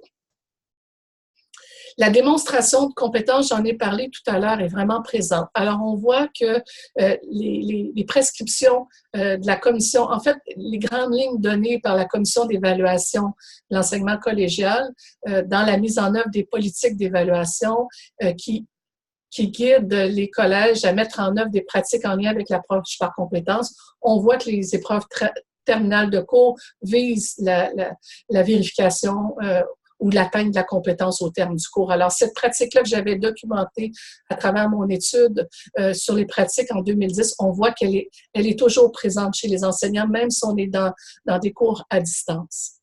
On voit qu'ils combinent les types d'évaluation et ça, c'est vraiment extraordinaire de voir la combinaison des types d'évaluation, pas toujours dans des scénarios qui ont été préalablement, je vous dirais, très, très, très esquissé parce qu'on voit qu'on est dans des générations d'innovation dans certains cas. Quand je vous ai présenté King Aspertine tout à l'heure, on voit que certains d'entre eux sont déjà dans le premier niveau de génération où ils font pour des premières fois des pratiques et c'est pas nécessairement installé au niveau du programme.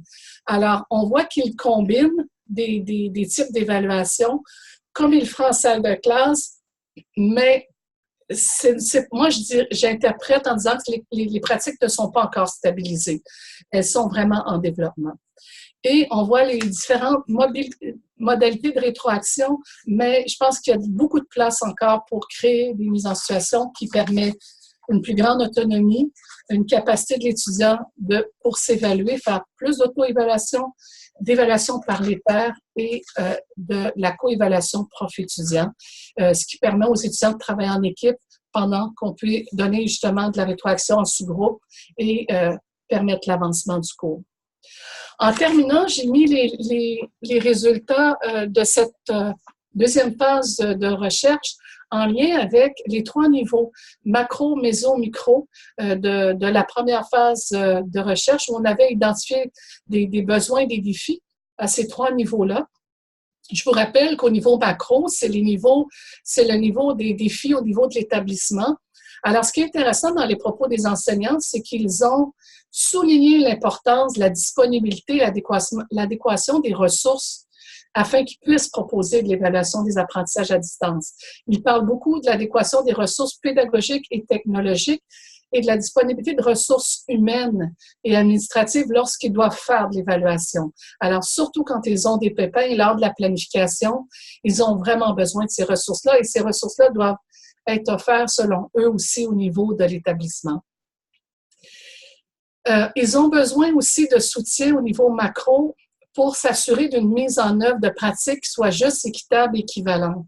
Alors, dans la 3e pratique que je vous ai présentée, l'enseignant était particulièrement préoccupé entre l'équivalence et l'équité de l'évaluation, entre l'évaluation qui se fait à distance et celle en salle de classe. Alors, c'est des questions qu'ils ont interrogées, mais qui interpellent aussi l'établissement au niveau des balises qu'il va pouvoir mettre en œuvre pour assurer qu'il y ait une mise en œuvre de pratiques évaluatives juste, équitables, équivalentes au niveau de la qualité, au niveau de l'assurance qualité dans les établissements.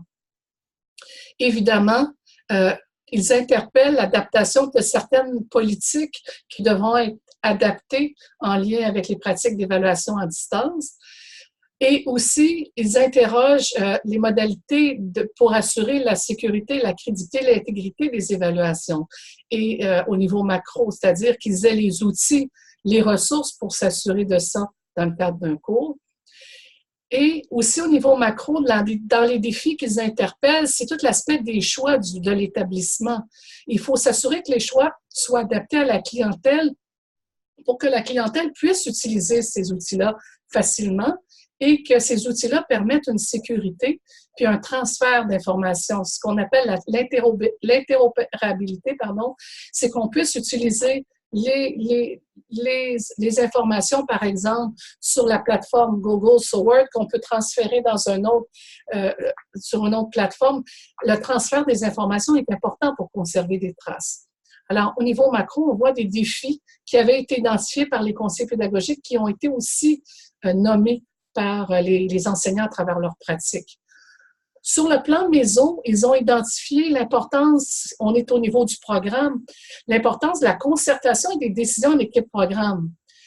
Alors, certains d'entre eux évoquent que certaines initiatives isolées ou individuelles pourraient être alignées ou non alignées sur les pratiques déjà définies en programme. Je vous donne un exemple. Par exemple, dans un programme, si on a déterminé que dans un cours qui est offert à plusieurs cohortes d'étudiants, l'épreuve terminale est un projet final qui doit comporter une partie écrite et un laboratoire, par exemple. Alors, si on se retrouvait, par exemple, dans une situation où ce projet final devenait un examen écrit avec des choix de réponse, on voit très bien que nous ne sommes pas dans des évaluations équitables pour tous les groupes. Alors, ici, il y a vraiment, les enseignants se préoccupaient au niveau de l'équité, de l'évaluation et des décisions prises en programme. Mais ce qu'ils disaient aussi, c'est que c'est important qu'il y ait des décisions au niveau des modalités, qu'on soit dans des contextes d'enseignement hybride, des modèles qu'on va proposer, que ça soit concerté en programme de manière à décider quels cours seront offerts, selon quelle modalité et quelles activités d'apprentissage et d'évaluation seront offertes selon quelle modalité. Alors, les enseignants s'interrogent à ce sujet. Bien sûr, ils se questionnent au niveau de l'alignement des méthodes d'évaluation en fonction des apprentissages à évaluer selon l'approche par compétence. Ils s'interrogent au niveau méso, au niveau de l'adaptation des pratiques entre le cours en présentiel versus un cours à distance. Évidemment, ils s'interrogent à ce niveau-là. Ils ont besoin de balises, ils ont besoin de modèles, ils ont besoin de structures pour les aider à bien être guidés pour savoir comment faire. Et aussi, au niveau du programme, il serait intéressant aussi, ils ont souligné que de comprendre le processus d'évaluation, comment il s'articule quand on est en mode synchrone, asynchrone, et voir à quel moment aussi les traces sont valides. Par exemple, si on recueille des traces, quelqu'un l'a évoqué lors de l'atelier, si on fait des captures vidéo de certaines situations en simulation, il se peut, et les étudiants sont en équipe, il se peut qu'on ait accès à 2 étudiants et que les 3 autres, on ne les voit pas du tout. Alors, on pourrait s'interroger quant à la qualité des traces et à la validité des traces pour porter un jugement lors d'une décision évaluative. Finalement, au niveau du cours, au niveau micro, et je termine avec ça, et je vais vous laisser le temps pour les questions, ils se questionnent comment adapter leurs pratiques évaluatives au contexte. Alors, lorsqu'ils sont dans un contexte tout en ligne, en mode hybride, comment on adapte les pratiques évaluatives? Surtout lors des démonstrations de compétences, ils s'interrogent énormément à ce sujet-là. Bien qu'ils le font, on voit qu'il y a énormément de questions à ce sujet-là. Ils s'interrogent au niveau de la conception et ça pose des défis. Alors, quand je dis s'interrogent, c'est les défis auxquels ils sont interpellés. Ils parlent de la conception et de l'administration des évaluations. Ils s'interrogent comment faire ça et comment bien le faire lorsqu'on est dans les contextes d'enseignement diversifiés. Et comment proposer des pratiques pour responsabiliser les étudiants et tout en limitant le plagiat? Je pense que c'est des questions qu'ils ont formulées à travers leurs propos. Alors voilà, je vous ai présenté des résultats de la 2e phase de la recherche. Je suis consciente qu'il y a des limites à travers les résultats proposés. Alors les limites, ce sont les pratiques que je vous ai présentées. Alors, les balises du cadre de référence telles que présentées posent des limites aux résultats, mais je pense que ces données riches-là permettent de porter un regard sur les pratiques en développement présentement au collégial. Merci. J'aime beaucoup, Julie-Lynn, la façon dont tu poses le regard sur l'ensemble, la globalité, le regard macro, méso et micro, parce que effectivement, toute la question d'évaluation des apprentissages, question de rigueur, ben ça interpelle différents niveaux dans l'institution, puis ça a des répercussions aussi sur les pratiques. Donc, puisque nous en sommes à la période des questions, je vous inviterai à faire connaître votre intérêt. Tout d'abord, évidemment, des questions en lien avec la présentation. Je sais qu'il y a aussi j'ai vu passer tout à l'heure une question, et va y revenir, une question plus d'ordre général qui peut interpeller l'ensemble des participants. Je l'oublierai pas, là, je vais aussi la nommer. Mais tout d'abord, je prendrai des interventions en lien avec la présentation de Julie-Lynn.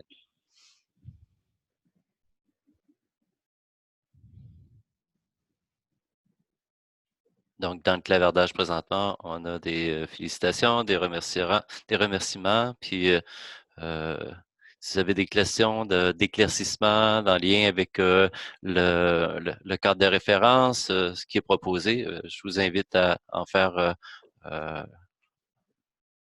proposer vos interrogations, vos questions. Il y a Nicole Perrault qui demande quelles sont les suites qui seront données à ce projet. Alors, Nicole, je te reconnais.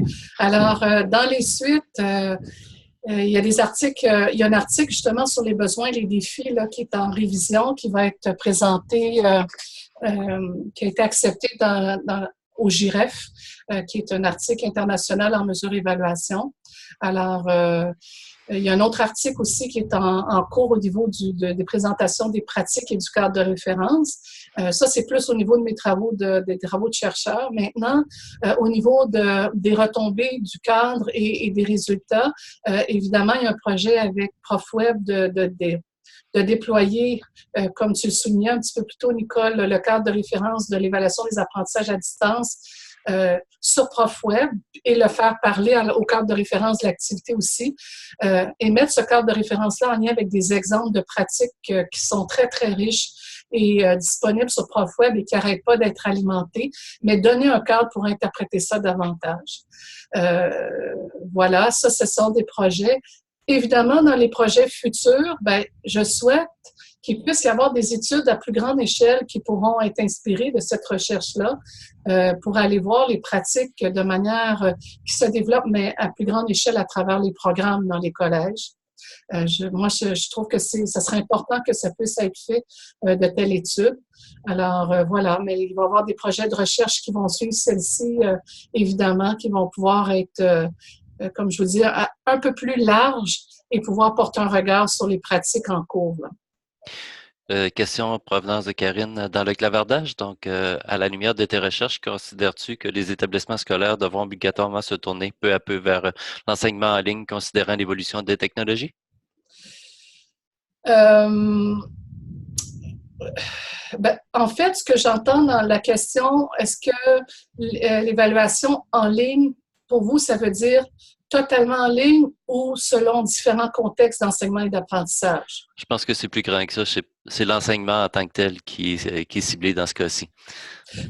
Alors, moi, on voit très bien dans les écrits, on voit à travers les colloques scientifiques, on voit très, très bien à travers le courant mondial que les technologies, l'intégration du numérique à travers l'enseignement, l'apprentissage et l'évaluation, ça s'essouffle pas.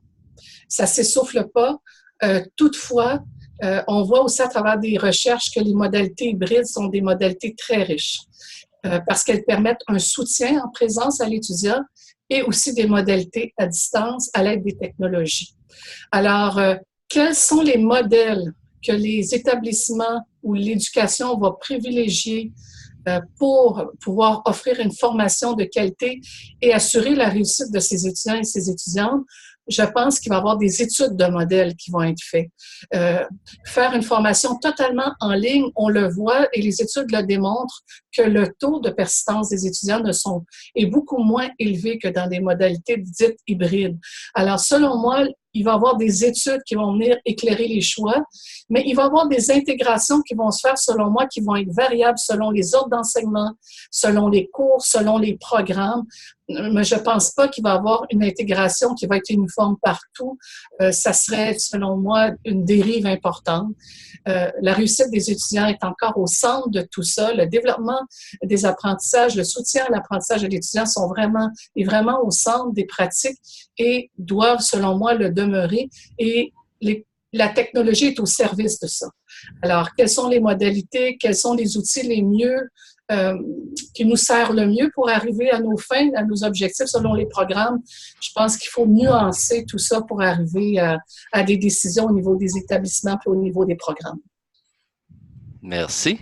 Avant de passer à une prochaine question, il y a Mylène, notre coordonnatrice à Fadio, qui rappelle que les documents vont être dans le clavardage, il sera possible de revisionner l'enregistrement puis d'accéder aux documents de présentation. Donc, la coordonnée, l'adresse URL est dans le clavardage.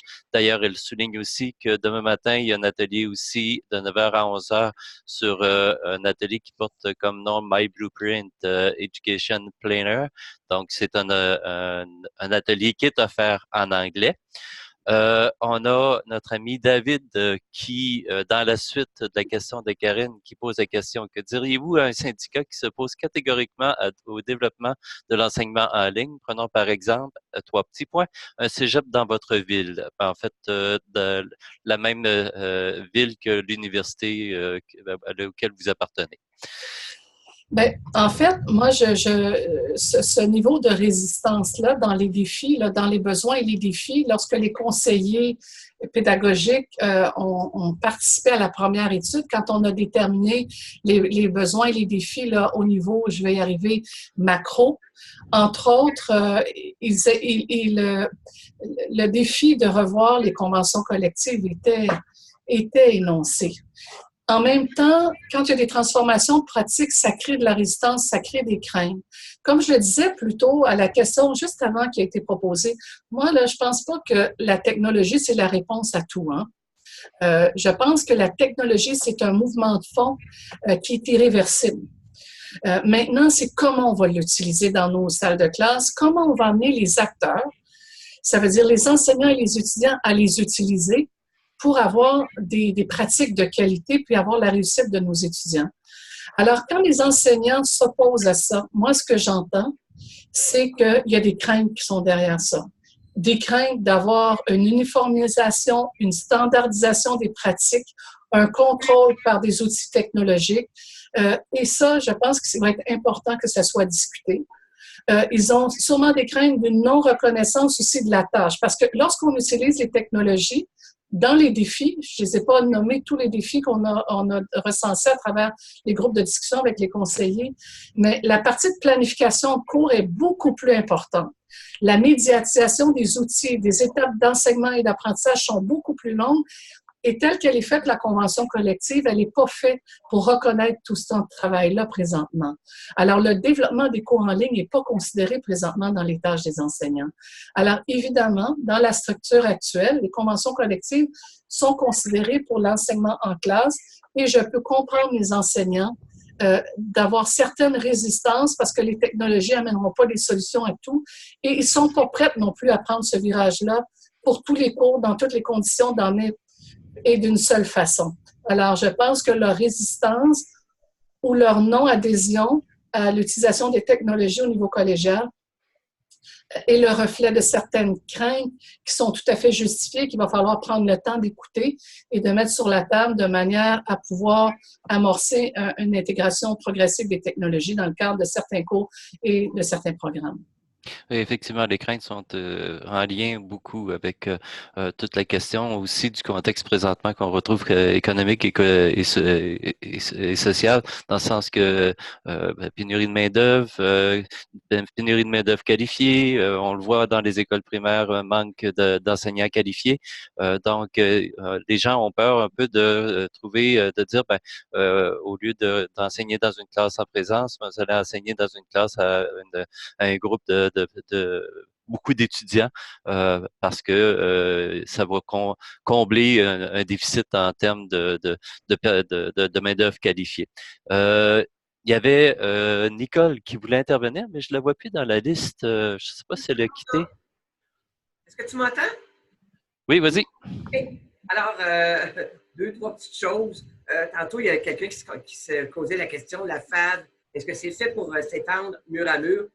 C'est certain que non, parce que je ne crois pas, à tout le moins, là, je ne veux pas des grandes vérités, mais je pense à l'expérimentation qui avait été faite du deck virtuel en sciences de la nature au cégep de Bois-de-Boulogne. Il y a quand même plusieurs années de cela, mais ça n'avait pas fonctionné parce qu'un étudiant, entre autres, à la formation régulière, il a besoin aussi de rencontrer des gens, des collègues, des copains. Donc, tout le côté social, si tu faire son deck dans le sous-sol chez soi, je pense pas que ce soit intéressant pour tout le monde. pourquoi qu'en même temps, la FAD, elle offre de multiples possibilités pour divers autres types de clientèle, même pour des jeunes, bon, qui vivent, qui sont en voyage, qui sont à l'extérieur, bon, etc. Mais bon, mais à mur, je pense pas que ça soit fait pour tout le monde. Tantôt, j'entendais, je sais que dans le projet du campus, il y a aussi une grosse réflexion là, qui est en train de se faire sur l'offre de formation à distance, là, les types de clientèle là, qui vont être visés par ça. Maintenant, tantôt, il y a quelqu'un qui posait, bon, est-ce que la tâche des profs, c'est drôle, c'est parce que je trouve qu'en même temps, oui, effectivement, ça demande un surcroît de tâches, en tout cas, à tout le moins au début. J'ai posé la question, il y a eu une table ronde mardi dans le cadre des ateliers du FADIO. J'avais posé la question à une prof si, grosso modo, le fait d'évoluer en FAD, ça avait eu un impact sur sa tâche. Puis elle avait dit que, globalement, non. Oui, pour certains aspects de sa tâche, mais que ça lui en avait sauvé pour d'autres aspects. C'est toutes des choses, de toute façon, qui vont être regardées et qui méritent d'être réfléchies. Puis avec les syndicats, bon, c'est normal. Mais en même temps, je pense que oui, il y a un impact. Je pense aux gens, bon, quand les PowerPoints sont arrivés à une certaine époque, les gens disaient, oui, ça demande un gros investissement. Là, je parle des choses qui datent de 20 ans. Là. Je suis bien vieille. Alors, mais en même temps, le prof, il disait, mais à partir du moment où c'est fait, je n'ai qu'à modifier et le tour est joué pour ma deuxième cohorte ou mon deuxième groupe. Alors, c'est tous des sujets fort intéressants là, qui vont mériter d'être abordés à plus ou moins compte. Oui, mais je pense que les profs du collégial, ils sont un peu... moi, ce que je comprends, c'est qu'ils ont, au début de l'approche par compétences, ils étaient en réaction à une tendance plus utilitariste de certaines définitions de la compétence pour le marché du travail. Et l'intégration des technologies peut amener une forme de standardisation qui peut freiner. Parce qu'on sait que dans les programmes, chaque programme a des particularités. Et la clientèle du collégial, ce sont des jeunes adultes qui arrivent et qui sont en développement de compétences, qui ont besoin d'accompagnement. Alors, les enseignants connaissent tout ce contexte-là aussi. Et ça ne veut pas dire que les technologies répondent à tout au niveau d'une formation. Et comme je disais, c'est les différents modèles. Quand on parle de présentiel enrichi, de modèles hybrides, de modèles blend, des modèles qui sont plus flexibles versus en ligne, moi, je pense qu'il va y avoir certains modèles qui vont être plus... qui vont permettre d'atteindre des objectifs de formation de haut niveau davantage que d'autres modèles en fonction des types de programmes. Mais là, il faut laisser le temps aux gens aussi. Quand on dit « ça n'a pas d'impact sur ma tâche », l'appropriation de tous ces outils-là, des modèles, de la transposition des pratiques, du développement des pratiques, c'est énormément d'heures de formation. Même si, comme tel dans la tâche, on voit une économie d'échelle à plus long terme, l'appropriation et la formation pour être capable d'utiliser tous ces outils-là, autant pour les étudiants que les enseignants, c'est quand même des heures d'appropriation. Alors, moi, je pense que je comprends aussi certaines résistances. Et dans le projet de recherche que nous avons fait à travers 9 facultés à l'Université de Sherbrooke, ces réserves-là des enseignants étaient exprimées aussi. C'est-à-dire le nombre d'heures que ça leur demande au niveau de la préparation a été vraiment soulevé. Et ce qui a été soulevé aussi, c'est les heures de rétroaction demandées par les étudiants. Lorsqu'ils ont accès aux technologies, les étudiants les sollicitent davantage et demandent de la rétroaction plus rapidement, mais de manière aussi plus fréquente. Alors, ce que ça va demander aussi, c'est de l'adaptation des pratiques. Alors, moi, je pense qu'il y a des choses le processus d'intégration des technologies du numérique à l'évaluation des apprentissages va se faire progressivement et on voit que ça représente un réel défi d'innovation. Maintenant, on voit par les pratiques qui sont présentées que c'est faisable. Maintenant, ça représente des défis et des besoins auxquels il faudra répondre aussi, pas juste au niveau de l'enseignant dans le cadre de son cours, mais au niveau de l'établissement, puis au niveau des programmes aussi. Merci beaucoup, Julie-Lynn. Tout à l'heure, je disais qu'il y avait une question d'ordre un peu plus technique qui a été formulée par M. Loisel au début de la présentation. Je lui demande de prendre la parole, puis de formuler sa question pour s'adresser à l'ensemble des participants, parce que je pense qu'il y a d'ordre de plus à l'ensemble de l'assistance. Bien, bonjour tout le monde. Oups, je me rends compte que mes cheveux ont pris un petit coup. Donnez-moi un instant. Micro. OK. Bon. En fait, c'était juste une question très simple. C'est que je me demandais, parce qu'on parlait évidemment d'ingénierie, évidemment selon les normes du Web 2.0, puis j'avais une question tout simplement si jamais il y avait quelqu'un dans le groupe qui avait déjà utilisé Moodle pour communiquer avec des documents en format XAPI, ce qui est à dire Tin Can. C'est que je t'avais bel et bien écrit, j'avais écrit entre parenthèses, c'est une question très technique, mais si jamais il y avait quelqu'un qui avait cette expérience-là, ce serait le fun de le savoir. Ben, l'idée, c'est effectivement de poser des questions à l'ensemble du groupe. Sinon, ce que je vous invite à faire, c'est de laisser vos coordonnées dans le clavardage pour que les gens puissent vous envoyer la réponse par écrit à votre adresse courriel. Ça pourrait être une solution. Parfait. Un grand merci.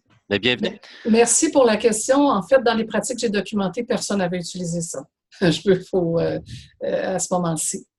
Oui, c'est qu'en fait, selon les recherches, Tin Can permet de transmettre beaucoup plus d'informations sur le suivi des étudiants. C'est sûr que là, on parle un peu de la quincaillerie, là, mais moi-même, je m'étais fait approcher en disant pourquoi est-ce que tu n'utilises pas Tin Can puis que tu utilises le format SCORM? C'est qu'en fait, j'étais juste intrigué de voir s'il y avait quelqu'un qui avait eu cette expérience-là ou qui avait fait des tests dans cette direction. Ce que je trouve intéressant par la question que vous posez, c'est que les enseignants aussi, ce qu'ils ont souligné, c'est leurs limites au niveau technologique, c'est-à-dire qu'ils sont des spécialistes en didactique et dans les collèges, il y a peu de personnes qui sont... en fait, certains soulignent que ce serait bien d'avoir des gens en programmation, en informatique, pour les aider aussi dans les structures, dans l'organisation, pas juste dans l'usage des outils. Je ne sais pas si vous comprenez là, votre question, là, on parle de langage, de transmission d'informations. Et ce qui est intéressant, ce qu'on avait vu dans la première partie de la recherche au niveau des besoins et des défis, on voit que les besoins technologiques interpellent des ressources encore plus importantes au niveau collégial en termes d'expertise en technologie. En fait, Mme Leroux, pour répondre un peu à votre question, là, je suis tout à fait le contexte. Dans le fin fond, moi, j'ai commencé en éducation en ligne en 2006. Avant, j'étais en classe pendant bien des années. Puis, la chose qui arrive, c'est que j'ai développé beaucoup de contenu asynchrone. Je fais probablement partie du petit pourcentage au Québec qui utilise évidemment des didacticiels. Je les crée, puis ensuite, j'enseigne, puis c'est vraiment super utile. Sauf que, à vous dire franchement, en tant que concepteur pédagogique, je suis migré à Toronto pendant plus d'un an, dans le fond, parce que c'était là qu'il y avait un marché. C'est vrai que quand on regarde les autres provinces, il y a beaucoup plus de développement qui se fait parce que les universités et les écoles engagent des concepteurs pédagogiques, engagent des programmeurs, engagent des animateurs. Puis ça n'existe pas encore dans notre système collégial. Je suis d'accord avec vous, mais ça a été relevé par les enseignants et les conseillers pédagogiques qui ont participé à la première phase de la recherche. Et ça, je pense que quand on parle d'accroître les ressources technologiques dans les collèges, il y a les gens qui vont aider les enseignants lors de la mise en œuvre du cours pour s'assurer que tout fonctionne bien. Mais il y a ceux qui sont au niveau de l'ingénierie, il va en falloir aussi au niveau collégial. Oui, mais je trouve quand même génial ce que font les profs par eux-mêmes. Bien sûr. C'est sûr que le Fadio, la POP sont de super belles organisations parce que ça l'ouvre toujours les yeux sur des petits trucs, des petites nouveautés, des nouvelles approches. On est quand même choyé dans le réseau collégial. On a un ensemble de partenaires intéressants. Vous avez nommé la POP, vous avez nommé... il y a aussi dans le clavardage, on vous réfère à François Lisotte qui fait partie de Déclic, qui eux sont spécialistes dans Moodle. Probablement que vous auriez peut-être la réponse auprès de François Lisotte en lien avec votre question. Et l'autre aspect aussi, ce qui est chose espérée, j'ose croire, c'est que le fameux e-campus qui est en train d'émerger, peut-être probablement va être un espace aussi pour permettre de fédérer un ensemble de ressources pour aider les enseignants à former correctement puis à préparer du matériel et à s'habiliter à utiliser les outils de la formation à distance. En fait, merci pour ton commentaire, Martin. Regarde, juste te dire, j'ai développé un cours récemment qui est justement asynchrone. Puis là, je me disais, oh merde, le dernier cours assisté que j'ai fait, je leur ai fait une démonstration tellement radicale qu'ils vont me poser des questions comme des fous.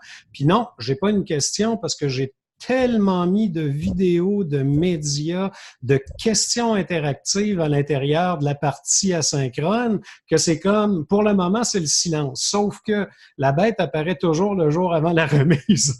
Sauf que déjà, c'est un bon indicateur. Tu sais, c'est que oui, il y a une possibilité de tout ça. Puis de l'autre côté, pour ce qui est de François, j'y ai déjà parlé. Des fois, c'est juste que je demande des questions un petit peu à l'extérieur du champ, un peu innovatrices. Mais bon, François, c'est un super bon conseiller là-dessus. C'est que merci de me rappeler de son contact et de Déclic, évidemment. Bienvenue, ça me fait plaisir. Alors, juste pour terminer, avant qu'on termine, ce que je voudrais souligner, c'est que lorsque j'ai documenté les pratiques avec le groupe du Cégep à distance, on était dans un modèle organisationnel de formation à distance asynchrone autoportant et dans lequel il y avait aussi des concepteurs pédagogiques. Maintenant, comme je le disais d'entrée de jeu, là, on est dans un modèle beaucoup plus artisanal. Ce que vous faisiez référence, c'est vous faisiez référence au fait d'être des concepteurs. Ici, les enseignants avec qui j'ai discuté des pratiques, c'est vraiment eux qui médiatisent, qui conçoivent tout. On est vraiment dans le modèle dit artisanal.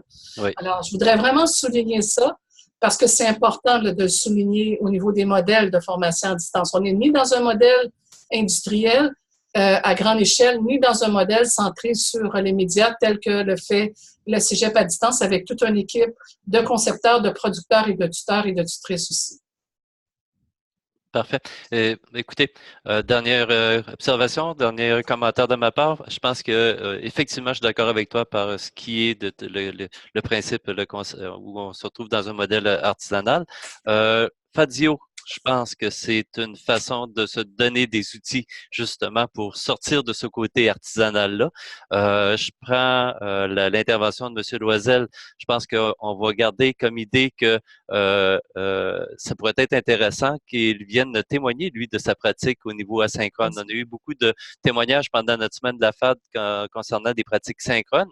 Il y a d'autres aspects, donc l'aspect de l'asynchrone qui me semble très pertinent. Ben, dans une autre activité de Fadio, ben, ça pourrait être intéressant d'avoir ce genre de témoignage qui pourrait aider l'ensemble de la collectivité.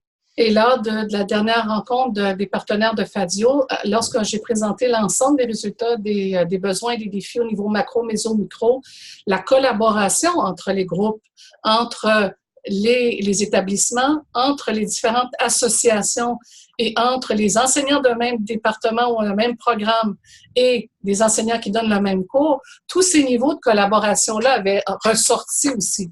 Je ne l'ai pas évoqué parce que je présentais la deuxième phase, mais Nicole, tout à l'heure, lorsqu'elle posait quels sont les défis futurs, ça va être aussi de présenter tous les résultats de la première partie de la recherche qui est offerte, qui ont vraiment fait émerger ce modèle-là macro, méso, micro, avec tous les résultats des pratiques, de manière à les mettre en relation. Et là, la collaboration ressort comme un vecteur important du développement des pratiques d'évaluation des apprentissages à distance. Parfait. Ça continue à échanger dans le clavardage. Donc, il y avait une intervention de Mme Parr qui disait un peu dans le même sens, je pense que moi, que c'est pas un changement de rôle de l'enseignant, donc faire apprendre, mais plutôt un changement des pratiques dans la conception, médiation, etc., lors de modèles artisanal. Donc, peut-être que si Mme Parr veut prendre la parole, je lui invite à ouvrir son micro. Oui, puis il y a une dame, Gabrielle, depuis tantôt, je pense, qui veut prendre la parole par la suite. Est-ce que ça se peut? Non? Oui. OK, pardon. Oui, d'accord. Justement, je suis en train de creuser un peu cette approche-là au niveau de plutôt didactique. Quelles sont les transformations? Souvent, on va dire une transformation du rôle de l'enseignant, mais qu'on soit dans n'importe quel modèle, qu'on soit synchrone, synchrone, dans un modèle bimodal, hybride. Dans le fond, le rôle de l'enseignant reste le même. C'est la diversité des pratiques qui va entourer ce rôle-là qui est différent. Puis des fois, à la blague, on se dit qu'on est en train de revenir à Émilie Bordelot qui faisait toutes sortes de choses en même temps, de la première année, de la 5e année, du secondaire, dans le champ, dans le cours de récréation, dans le laboratoire de biologie. C'est un peu ça aussi. Les enseignants deviennent comme des chefs d'orchestre et c'est comme un territoire un peu, peut-être pas Far West, le mot est fort, mais c'est quand même un territoire à habiter. Puis je pense qu'au niveau institutionnel, il y a des décisions, en tout cas, il y a des discussions, des réflexions à y avoir justement pour baliser toutes ces pratiques-là. Et pour terminer, je dirais que je seconde beaucoup l'idée qui a été apportée par Mme Leroux là, à l'effet que oui, il y a des démarches artisanales, mais la conception pédagogique, la médiatisation, ce sont des spécialités qui débordent le rôle attendu, en tout cas, d'un enseignant et que les établissements doivent réfléchir à tout ça puis accorder les ressources et ne serait-ce que de former quelqu'un à l'interne ou en tout cas engager de nouvelles ressources et de les reconnaître, ces ressources-là, comme étant des ressources, un nouveau poste de travail en quelque sorte qui fait partie maintenant des nouvelles équipes éducatives. Puis moi, je pense que la formation à distance est là pour rester. Puis je dirais qu'elle va s'ouvrir, elle va s'éclater. Puis il y avait une question tout à l'heure dans le chat qui disait est-ce que ce serait intéressant pour, dans le cadre d'une pénurie de main-d'œuvre? Bien oui, il y a des pratiques de formation alternée qui utilisent la formation à distance et le numérique actuellement pour permettre non seulement à des étudiants d'aller faire des séquences de travail en entreprise, mais qui permettent également à des travailleurs qui veulent s'inscrire dans des perfectionnements, puis même des formations dites initiales, là, des DEP, des DEC, qui peuvent le faire par alternance et la formation à distance. Moi, je pense qu'on s'en vient vers une diversification des approches et des modèles. Et ça pose toute la problématique de la reconnaissance des acquis sur le plan de l'évaluation. Alors, c'est ça, on voit, c'est très intéressant ce que vous soulevez, effectivement, mais ce qui est important avec la formation à distance, quels que soient les modèles qui sont utilisés, selon les besoins, ici, c'est des besoins de main-d'œuvre, hein, avec l'alternance, mais en fait, ça va être les modèles d'évaluation aussi qui vont permettre de pouvoir reconnaître des compétences initiales que les gens ont déjà et voir quelles sont les compétences manquantes pour pouvoir compléter les formations par des reconnaissances. C'est tout le dossier de l'évaluation de la reconnaissance des acquis. Absolument. Qui est en lien avec ça. Alors, on voit qu'il y a des beaux défis pour ce qui s'en vient pour les prochaines années. Oui. Et puis, moi, j'aimerais remercier, parce que je pense que le temps, on a dépassé un petit peu le temps, mais je vous remercie infiniment pour vos questions extrêmement riches. Moi, je suis extrêmement animée par ce qui se passe présentement dans le réseau collégial au niveau de l'intégration des technologies pour évaluer les apprentissages dans une approche par compétences. Et encore là, je vois encore le génie des profs du collégial à développer des pratiques qui sont vraiment innovantes, sauf que ces pratiques innovantes-là, pour ne pas qu'ils restent au niveau de génération 1, mais qu'ils puissent aussi se développer à travers des structures qui les privilégient dans leur développement. Mais il faut que les établissements, selon moi, comme vous le dites, Madame se donnent les ressources et l'intègrent dans leur développement. Et ça, il va falloir que ça quitte le nid de l'innovation individuelle pour aller vers vraiment des moyens plus institutionnels pour s'assurer aussi dans l'assurance qualité que les pratiques qui sont mises en œuvre sont de qualité aussi et quels ont les standards requis pour la reconnaissance des compétences, là, tels que le ministère, la CESC le demande, c'est-à-dire l'équité, l'équivalence des évaluations. Alors ça, c'est vraiment important aussi. Oui, bien d'accord. Merci beaucoup, Julie-Lynn, très généreux de ta part d'avoir nous avoir fait cette présentation. Je remercie aussi les participants qui ont posé des questions, ceux qui restent. Je tiens à rappeler, la semaine de la FAD se poursuit demain matin dans une activité en lien en anglais et demain après-midi, sur l'heure du midi, un témoignage, une table d'échange sur grâce à la FAD, j'ai obtenu mon diplôme. Donc, sur ce qui me reste à vous dire, c'est une bonne soirée et portez-vous bien. Au revoir. Merci. Au revoir.